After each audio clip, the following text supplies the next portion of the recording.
had just walked in the building as it was happening, and Eric Ostrowski, who's the executive producer of all the Bears content, grabbed me right away. He and Jake Cantu.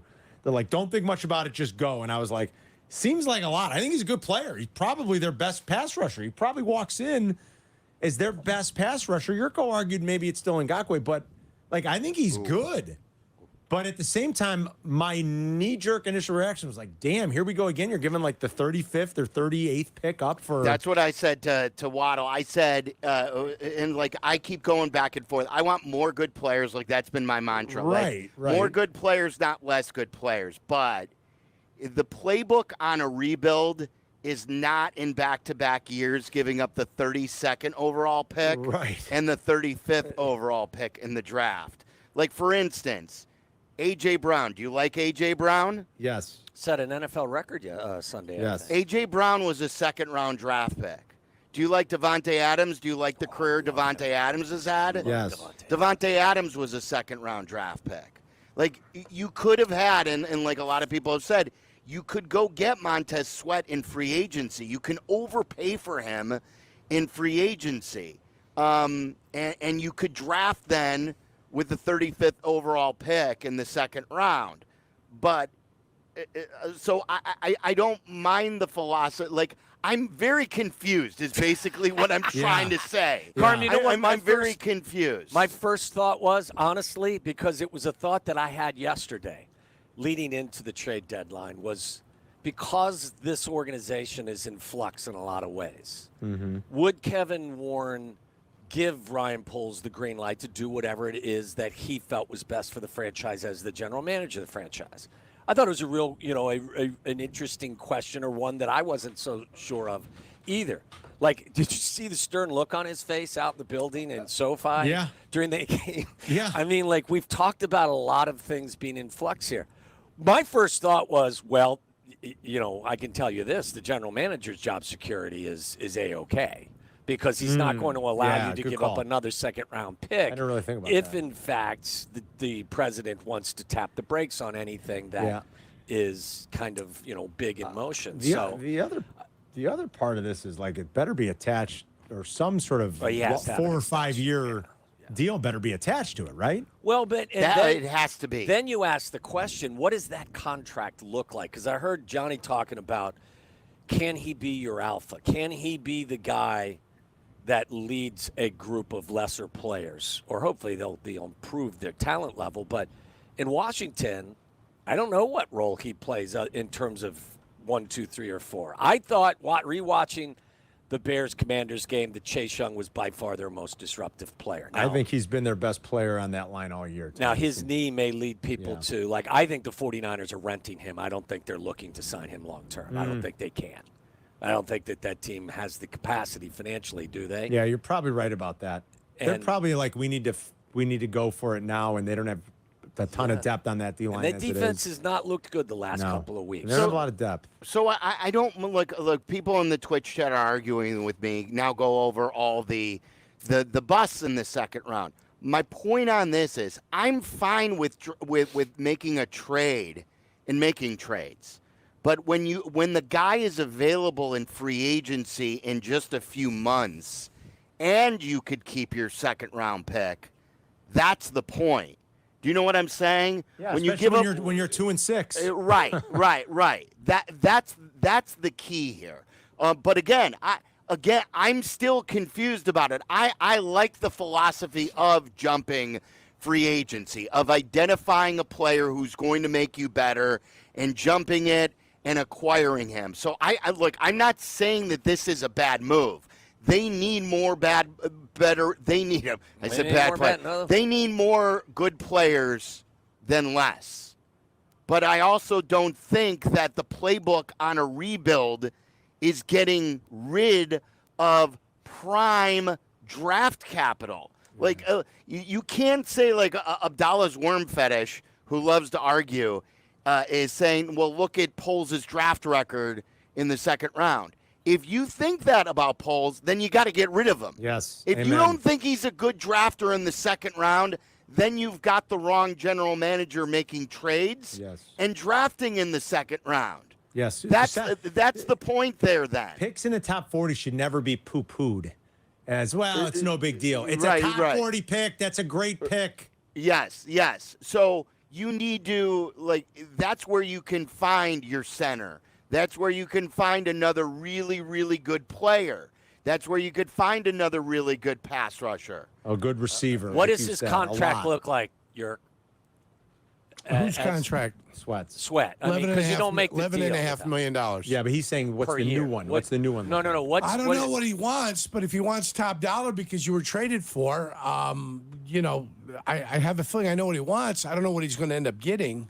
But Well, you can't the top D linemen are making $23 million a year. Yeah, and $24 million a year. can't the do reason that. I ask is because his representative does not allow him to be bought out of free agency unless the Bears are offering him something that is worth foregoing free agency, right? Oof, I mean, because boy. you don't agree to a contract at a hometown discount.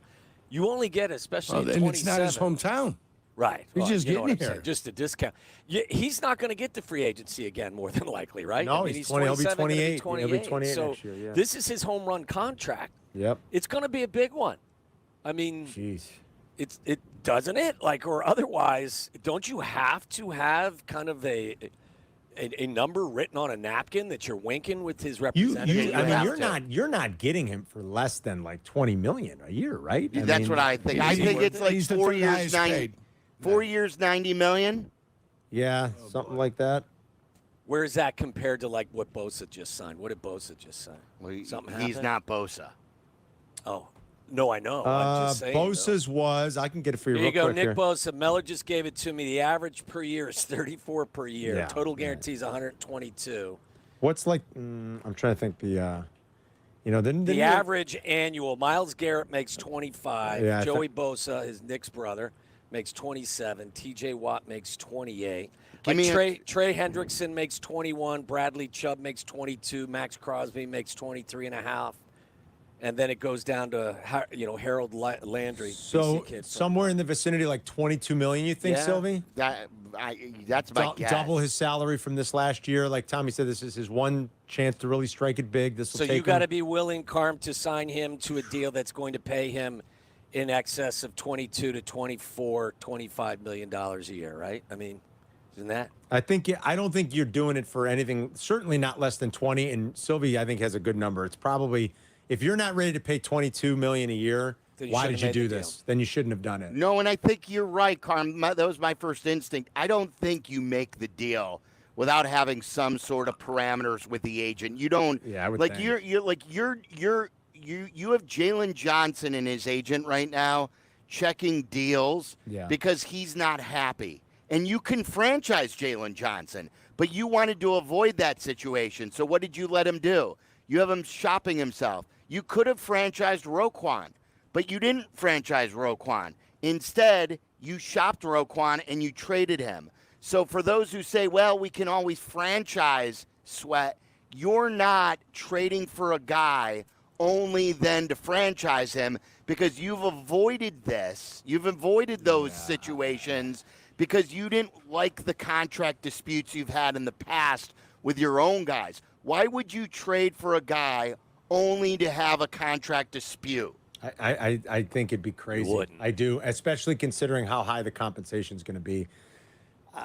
The deal last year for Claypool was different because he had an extra year attached to his Oh, right. contract. Yeah, he had this year. I mean, you know. This is you've basically you have traded for a guy in his walk year. Yeah. So you've gotta be I've willing got to to pay him. imagine. I've got to imagine that they did their diligence on this and that there's some sort of they understand the framework and that some sort of deal is coming with this. And yeah, I don't think people should be shocked if they hear it's $23 million a year. You're going to pay him like Max Crosby. Now, is he Max Crosby? No. No, but He's not. that's what Max Crosby makes. He's not Max Crosby. I got news for you. No, there aren't many guys like Max Crosby. Yeah, There I may be mean, he's one or two. not. So it's it's weird. I like how It's- Silvy put it. Like it's almost you feel high like you're price to kind of pay. confused. You're like, Right, well, like- what are you really trying to do? Yeah, I mean, you need talent on your D line. There's no doubt about it. You need it. You really, really do. But is this the right way to go about it? What were you afraid of? That somebody else was going to trade for him and sign him to an extension? Yeah. They must have been. That's what you were afraid of with Chase Claypool with the Absolutely. Packers. Exactly. But And then like that to me, and this is why, like, again, I don't hate the deal. I'm just confused, like I am a lot about Ryan Poles. Yeah. The Ryan Poles tenure for me right now is murky. Like, there are some good things and there are some bad things, and I still don't know if he's a good general manager. There are a lot of confusing things. Nothing to me is clear about what his future holds for this franchise. This to me reminds me, in these last two moves, reminds me of stuff that Pace would do, where I've got to have Claypool. I know I'm in the middle of a rebuild, but I've got to get him because the Packers are going to get him, and I don't care if it's going to be a very premium pick.